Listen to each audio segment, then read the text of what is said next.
ഈ അടുത്തൊരു viral reel ഉണ്ടായിരുന്നു. ഈ അണലിയെ അറ്റാക്ക് ചെയ്യുന്നു, അണലിയെ പൂച്ച അറ്റാക്ക് ചെയ്യുന്നു. അപ്പോൾ അവരത് പറയുന്നതെന്ന് വെച്ചാൽ പൂച്ചയുണ്ടെങ്കിൽ പൂച്ചകൾക്ക് പാമ്പിനെ പേടിയില്ല, നിങ്ങൾക്കൊരു എന്താ പറയുക രക്ഷകനാണ് വീടുകളിൽ പൂച്ച എന്നുള്ളത്. ഇനി അടുത്തൊരു കാര്യം കൂടെ പറയാം. എവിടെ ഏതോ സ്ഥലങ്ങളിൽ പൂച്ചകളെ വിൽക്കാൻ വേണ്ടി ആരൊക്കെ ഇട്ടിട്ടുണ്ട്. ഇതും പറഞ്ഞോണ്ടാ ഇനി ഇതിനെ വിൽക്കാനുള്ള പരിപാടിയാണ് ഈ പേരും പറഞ്ഞു. ആ പൂച്ച അപ്പോഴേ മരിച്ചില്ലേ? അണലിയുടെ കടി കയ്യിൽ കിട്ടുന്ന കണ്ടായിരുന്നു നിങ്ങൾ? ആ അണലിയുടെ കയ്യിൽ, അണലി പൂച്ചയുടെ കയ്യിൽ കടിച്ച് പല്ലുടക്കി പൂച്ച കൈ വലിച്ചപ്പോൾ പല്ല് ഇറങ്ങിപ്പോയി നിങ്ങൾ ആരും കണ്ട? ആ സൂം ചെയ്ത് നോക്കൂ നിങ്ങളത്. ആ പൂച്ച അപ്പോഴേ ചത്ത് കാണത്തില്ലേ? എന്തൊക്കെയാണ് എഴുന്നള്ളിക്കുന്നത്, എനിക്കൊരു പിടിയും കിട്ടുന്നത്. പക്ഷെ അത് ഭയങ്കര വൈറൽ റീലാണ്. ഇനി തൊട്ട് നിങ്ങൾ പൂച്ചകളെ എന്തുകൊണ്ടാണത്? എന്തുകൊണ്ടാണ് ഇപ്പം ജനങ്ങൾ ഭയന്നിരിക്കുകയാണ്. അപ്പോൾ ഇങ്ങനെ ഒരു സാധനം ഇട്ട് കൊടുക്കുമ്പോൾ പൂച്ച ഉണ്ടെങ്കിൽ പൂച്ച പറമ്പിൽ കിടക്കുന്ന അണലി കുഞ്ഞിനെടുത്ത് വീട്ടിൽ കൊണ്ട് വെച്ച് കൊടുത്ത്. കഴിഞ്ഞ ആഴ്ച 3 കുഞ്ഞുങ്ങളെ പൂച്ച എടുത്ത് വീട്ടിനകത്ത് കൊണ്ട് വെച്ച് കൊടുത്തു. വീട്ടിനകത്ത് ബെഡ്റൂമിൽ കൊണ്ട് വെച്ച് കൊടുത്തു പൂച്ച. ഭാഗ്യം കൊണ്ട് ചത്തതായിട്ട് കുഴപ്പമില്ല, അല്ലെങ്കിൽ വീട്ടുകാർ കടി കിട്ടത്തില്ലേ? എന്തൊക്കെ മണ്ടത്തരം! അതൊക്കെ എൻ്റെ പ്രിയപ്പെട്ട പ്രേക്ഷകരോട് പറയേണ്ടത്, ഇതെല്ലാം പൊട്ടത്തരങ്ങളാണ്. നിങ്ങൾ പരിസരം വൃത്തിയാക്കിയിടുക, ഒന്ന്. രണ്ടാമത്, കിടക്കുന്ന വീട്ടിനോട് ചേർന്ന് ഒരു കാരണവശാലും വിറക്, ഉപയോഗശൂന്യമായ സൈക്കിള്, ബൈക്ക് നിങ്ങളുടെ സാധനങ്ങൾ വെക്കാതിരിക്കുക.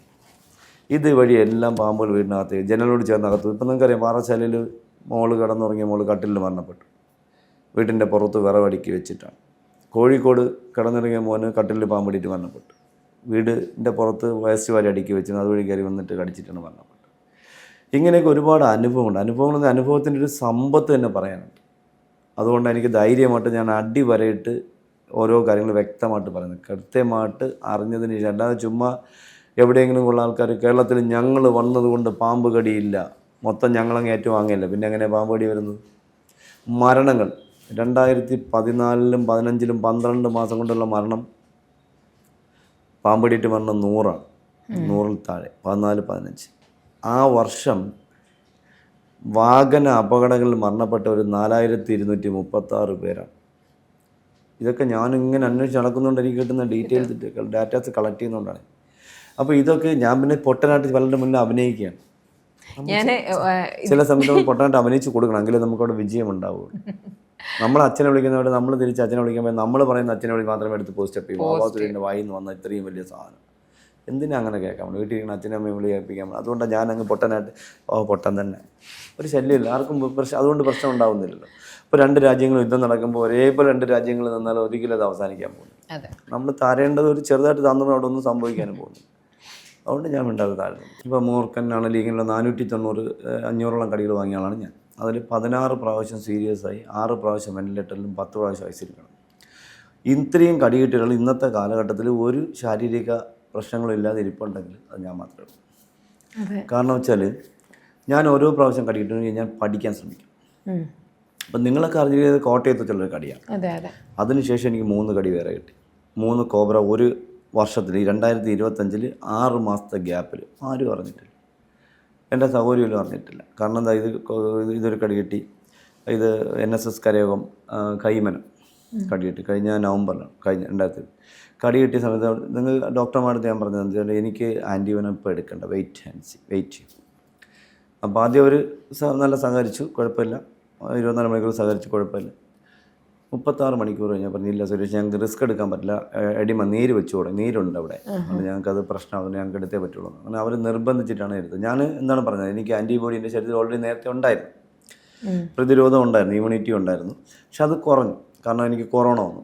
കൊറോണ വന്നപ്പോൾ ഞാൻ 1 മാസം സീരിയസ് ആയിട്ടാണ്. അപ്പോൾ ഒരുമാതിരിപ്പെട്ട സാധനങ്ങളൊക്കെ പോയി. അപ്പോൾ അവർ 36 മണിക്കൂർ സമയം എനിക്കത്, 36 മണിക്കൂർ കഴിഞ്ഞിട്ടാണ് എനിക്ക് ആൻറ്റിബോഡി എടുത്തത്. അപ്പോൾ അതെനിക്ക് പഠിക്കാൻ പറ്റുന്നൊരു അവസരമാണ് എനിക്ക് മറ്റൊരാളെ പഠിക്കാൻ പറ്റില്ല, എനിക്ക് എന്നെ പഠിക്കാം. അത് കഴിഞ്ഞ പിന്നെ 36 മണിക്കൂർ ഞാൻ അവരെടുത്ത്, അല്ലെങ്കിൽ എനിക്ക് പ്രശ്നമൊന്നും ഉണ്ടായിരുന്നില്ല, എനിക്കത് റിക്കവറായി വന്നേനെ. അവിടുത്തെ മുറിവിൻ്റെ ഇത് മാത്രം അവർ ട്രീറ്റ്മെൻറ്റ് ചെയ്താൽ മതിയായിരുന്നു. പക്ഷേ അവർ നല്ല റിസ്ക് എടുക്കാൻ പറ്റത്തില്ല, അങ്ങനെയാണ് അവർ. എനിക്ക് എന്തെങ്കിലും വന്നു കഴിഞ്ഞാൽ പിന്നെ വലിയ പ്രശ്നമാവില്ലേ, അത് അവർക്കറിയില്ല. എനിക്ക് ധൈര്യം, എനിക്കറിയാവുന്ന സംഭവിക്കാനില്ലെന്ന് എനിക്ക് മനസ്സിലായി. അപ്പോൾ അതുപോലെ അതിനുശേഷം ഒരു കടി കിട്ടി, ഇതായിരുന്നു, നല്ല കടിയായിരുന്നു, ഇതാരും അറിഞ്ഞില്ല. അത് കഴിഞ്ഞൊരു 30-40 ദിവസം കടി ഇത് കടിച്ചിട്ട് കോബ്ര കടിച്ചു. ഏകദേശം 3 മാസം എടുത്ത് മുറിവ് കരിയാനായിട്ട്. പക്ഷേ ഈ കടിയിട്ട് ട്രീറ്റ്മെൻറ്റ് കഴിഞ്ഞിട്ട് ഈ സർജറിയെല്ലാം ഞാനാണ് ചെയ്തത് സ്വന്തമായിട്ട്. ഇതെല്ലാം ഞാനാണ്. ഞാൻ അമ്മ മെഡിക്കൽസിലൊക്കെ VS മെഡിക്കൽസിലൊക്കെ പോയിട്ട് എന്താ പറയുക സർജിക്കൽ ബ്ലേഡ്, സർജിക്കൽ സിസർ ഇതെല്ലാം വാങ്ങി. അതുപോലെ മറ്റൊരു അനുകരിക്കാനല്ല ഞാൻ പറഞ്ഞത്. എൻ്റെ ഇത്രയും നാളത്തെ അനുഭവം വെച്ച് ഒരു ഡോക്ടറെ അടുത്ത് ഞാൻ വീണ്ടും അഡ്മിറ്റ് ആയി കഴിഞ്ഞാൽ പിന്നെ പെയിൻ കില്ലർ അങ്ങനെ ഇങ്ങനെ ചപ്പച്ചോറ് കുറേ മെഡിസിൻ വീണ്ടും കുടിക്കണം. അപ്പോൾ ഓൾറെഡി എനിക്കിപ്പോൾ വേദനയുണ്ട്, ബ്ലീഡിങ് ഇല്ല. ഇനി ഈ ഡെഡായ സെൽസ് മാത്രം എടുത്താൽ മതി. അപ്പോൾ ചെറിയ ബ്ലീഡിങ് വരണമെങ്കിൽ വലിയ ബ്ലീഡിങ് വരാണ്ട് സാധ്യതയില്ല. അപ്പോൾ ഞാനിതെല്ലാം ഇതെല്ലാം ഞാനാണ് ചെയ്തത്. ഇതെല്ലാം ട്രീറ്റ്മെൻറ്റ് കഴിഞ്ഞ് പോയിട്ട് ആൻറ്റിബയോൺ എടുത്ത് പോയിട്ട് ഈ പിന്നെ ഞാൻ ഡ്രസ്സ് ചെയ്യാണ്ട് ഒരു ഹോസ്പിറ്റലിലും പോയില്ല. എൻ്റെ വീട്ടിൽ പോയി ഞാൻ ഡ്രസ്സ് ചെയ്തതാണ്. ഈ ഇവിടെ ഇരുന്ന് പഴയ സെൽസ് എല്ലാം അഴിയ സെൽസ് എല്ലാം ഞാനാണ് എടുത്ത് കളഞ്ഞു. ആ അടുത്തൊന്നും ചോദിച്ചിട്ട് എല്ലാം ക്ലിയർ ആയി 15 ദിവസം 40 ദിവസത്തോളം ട്രീറ്റ്മെൻറ്റ് കഴിഞ്ഞ ശേഷം ഞാൻ പ്ലാസ്റ്റിക് സർജറി ചെയ്യാൻ വേണ്ടി കാരക്കുളം മെഡിക്കൽ കോളേജ് ഞാൻ പോയി എടുത്ത്. ഈ ബോൺ മുറിക്കേണ്ടി വന്നത് വെഞ്ഞാറമ്മൂട് വെച്ചുള്ള കടിയാണ്. ഇത് മുറിച്ചത് അങ്ങനെയാണ്. ഇത് കടിച്ചിട്ടി എനിക്ക് ട്രിവാൻഡ്രം മെഡിക്കൽ കോളേജ് ട്രീറ്റ്മെൻറ്റ്. അത് ഞാനൊരു ട്രിവാൻഡ്രം തൊട്ടടുത്തുള്ള ഒരു ഹോസ്പിറ്റലിൽ എല്ലാം ആംബ്യൂട്ട് ചെയ്യണം, എടുത്താലേ പറ്റുള്ളൂ. അപ്പോൾ ഞാൻ ഇവിടുത്തെ മാംസമെല്ലാം എടുത്ത് കളഞ്ഞിട്ട് ഇതെല്ലാം ക്ലീൻ ചെയ്യണം. ഇത്രയും സ്കിന്നിലുണ്ടായിരുന്നു, ആ സ്കിന്ന് ഞാൻ വളരെ സൂക്ഷിച്ച് ക്ലിയർ ചെയ്ത് അതങ്ങനെ ആ സ്കിന്നെ അങ്ങനെ തന്നെ ഇട്ടു. നല്ല മെയിൻറ്റെയിൻ ചെയ്ത് നല്ല ക്ലീനാക്കി വെച്ചിട്ട് ബോൺ മാത്രം ഇങ്ങനെ കരിഞ്ഞ് കറുത്ത കളറുന്നത് ഡെഡായിപ്പോയി. അപ്പോൾ ഇതെടുക്കണം. അപ്പോൾ ഞാൻ എല്ലാം ക്ലിയർ ചെയ്തിട്ട് നേരെ എൻ്റെ വീടിൻ്റെ അടുത്തുള്ളൊരു വലിയ ഹോസ്പിറ്റലിൽ പോയി. അപ്പോൾ അവർ പറഞ്ഞ് അന്ന് എനിക്ക് ഭയങ്കര ബുദ്ധിമുട്ടുള്ള സമയമാണ്. വേണ്ട ഒരു 25,000 ഇപ്പോൾ കെട്ടി വെച്ചാൽ ഇപ്പോൾ എടുക്കാമെന്ന് പറഞ്ഞു. അപ്പോൾ ഞാൻ എൻ്റെ ഒരു സുഹൃത്തുണ്ട് ഹരിദാസ് എന്ന ഡോക്ടർ, ലോഡ്സ് ഹോസ്പിറ്റലിൽ. അത് വിറ്റു അവർ. അവിടുന്ന് ഞാൻ പുള്ളിയെ വിളിച്ചു. സുരേഷ് ഞാൻ നമുക്ക് ഇപ്പോൾ തന്നെ ക്ലിയർ ചെയ്യാമെന്ന് പറഞ്ഞു. ഞാൻ നേരെ അവിടെ പോകുന്നു. അവർ അന്ന് അഡ്മിറ്റ് ആവുന്നു. അന്ന് തന്നെ അവർ കട്ട് ചെയ്ത് മാറ്റി ഇതിനെ ചുറ്റി ഞാൻ സേവ് ചെയ്ത സ്കിന്ന് അത് ചുറ്റി വെച്ചൊന്ന് സ്റ്റിച്ച് ചെയ്തു. ഇതെല്ലാം എൻ്റെ അനുഭവങ്ങളാണ്. അപ്പോൾ അതൊക്കെ നിൽക്കട്ടെ പറഞ്ഞാൽ നിങ്ങളുടെ എപ്പിസോഡും തീരത്തില്ല. നിങ്ങളെ കൊണ്ട് നാളെ എനിക്ക് വേറെ പ്രോഗ്രാമിൽ പങ്കെടുക്കേണ്ട ഇതുണ്ടോ. ഇത് ഇപ്പം നമ്മുടെ നാട്ടിൽ ഒരുപാട് പാമ്പുകൾ നമ്മുടെ നാട്ടിലുണ്ട്. ഒരുപാട് പാമ്പുകളുണ്ട്. ഇപ്പം പെറ്റായിട്ട് ഇവർ വളർത്തും. ഞാൻ മൂർഖനെ അധികം പിടിച്ചാൽ അത് വെനമുണ്ട്, അപകടമാണെന്ന് കുട്ടികളോട് പറയാറുണ്ട്. ഇത് പെറ്റായിട്ട് വളർത്തുമ്പോൾ ഇത് വളർത്തുന്ന സമയത്ത് കുട്ടികളൊക്കെ അത് കൈകാര്യം ചെയ്യുന്നുണ്ട്. ഇത് സ്ഥിരം കൈകാര്യം ചെയ്യുന്ന കുട്ടികൾ നാളെ മൂർഖനെ പിടിക്കില്ല എന്ന് നിങ്ങൾക്ക് പറയാൻ പറ്റുമോ? നിങ്ങൾക്ക് പറയാൻ പറ്റുമോ? അങ്ങനെ പിടിക്കില്ല എന്ന് നിങ്ങൾക്ക് പറയാൻ പറ്റുമോ? ഇതിനൊന്നും കുഴപ്പമില്ല. ഇത് നമുക്ക് ഡെമോ ചെയ്യാൻ പറ്റുന്നൊരു സാധനം. ഇത് നമുക്ക് വീട്ടിൽ വളർത്താനായിട്ട് ലൈസൻസിൻ്റെ ഇത് ബാൾ പൈത്തൻ എന്താ നിങ്ങൾ തരാം. ഇത് വാങ്ങിച്ചോളൂ. കാരണം വെച്ചാൽ ഇതിന്റെ പ്രത്യേകത അല്ലല്ല പറയാം. ഇതിപ്പോ നമ്മളൊരു ഞാൻ പാമ്പിനെ നക്കുന്നു ഉമ്മ വെക്കുന്നു എന്നൊരു പരാതിയുണ്ട്. എന്താ കാര്യം പറയാം, പാമ്പിന്റെ സ്കിന്നിൽ ഒരു പ്രോട്ടീനുണ്ട്. ഇതിനെ നമ്മൾ തൊട്ടാലോ തള്ളി നക്കിയാലോ ഒന്നും സംഭവിക്കാൻ പോകുന്നില്ല. ഇതെല്ലാം ഞാൻ പാമ്പിന്റെ വെനം കുടിച്ചിട്ടുണ്ട്. ഭഗവാൻ ശിവൻ അവരിൽ ഒരു പ്രാവശ്യം കുടിച്ചപ്പോൾ ഞാൻ 919 പ്രാവശ്യം കഴിച്ചു ലൈവായി. എന്തിനു വേണ്ടിയാണെന്നറിയാം. നമ്മുടെ വീട്ടിൽ കിണറ്റിലൊരു പാമ്പ് വീണാൽ കിണർ മൂടുന്ന ആൾക്കാരുണ്ട്. ഇവരെയൊക്കെ തെറ്റിദ്ധാരണ തിരിച്ചു കൊണ്ടുവരാൻ വേണ്ടിയിട്ട് ഞാൻ ചെയ്തുകൊണ്ടെന്ന്.